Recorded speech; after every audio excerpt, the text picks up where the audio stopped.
In this video, I explained Roku not connecting with Wi-Fi. Now, let's fix your Roku. Here, you want to start at the home screen on your Roku.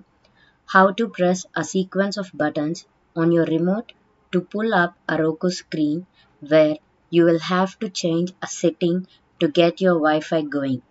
You want to push the home button 5 times and press fast button, forward button, play button, rewind button, play button, fast button, forward button. Click the system's operation menu. Next, you want to click the disable network pings and you want to select that. If you select it, it will actually turn to enable network pings. That should fix your problem. Here, I do recommend doing a system restart. Click the home menu, go to settings menu, go to the system menu, click the system restart and then hit restart in a few seconds. Next, you see the bouncing Roku letters and when the system comes back hopefully, your system should be working perfectly. If this video helped you out, please leave a like and comment down below.